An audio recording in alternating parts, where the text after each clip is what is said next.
ಮನೆಗೆ ಬೆಂಕಿ ಬಿದ್ದು ಟೆಕ್ಕಿ ಉಸಿರುಕಟ್ಟಿ ಸತ್ತಿರುವಳೆಂಬ ಪ್ರಕರಣವು ಶವ ಪರೀಕ್ಷೆಯ ಬಳಿಕ ಇದು ಎಳಸು ತರುಣನಿಂದ ಆದ ಕೊಲೆಯೆಂದು ಬಯಲಾಗಿದೆ.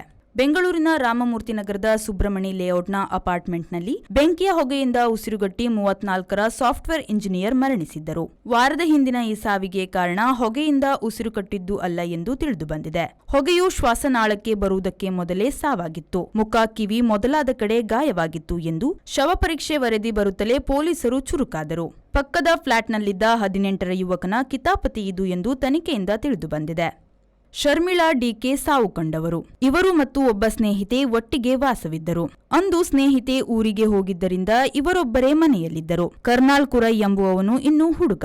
ಶರ್ಮಿಳಾ ಒಬ್ಬರೇ ಇರುವುದನ್ನು ನೋಡಿ ಮೆಲ್ಲ ಮನೆಗೆ ನುಸುಳಿ ಅವರನ್ನು ಹಿಡಿದುಕೊಂಡಿದ್ದಾನೆ.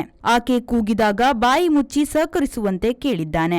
ಆಕೆ ಕೊಡವಿ ತಳ್ಳಿದಾಗ ಆತನು ಅಲ್ಲಿ ಏನೇನು ಸಿಕ್ಕಿತೋ ಅವುಗಳಿಂದಲೇ ಅವಳಿಗೆ ಹೊಡೆದಿದ್ದಾನೆ.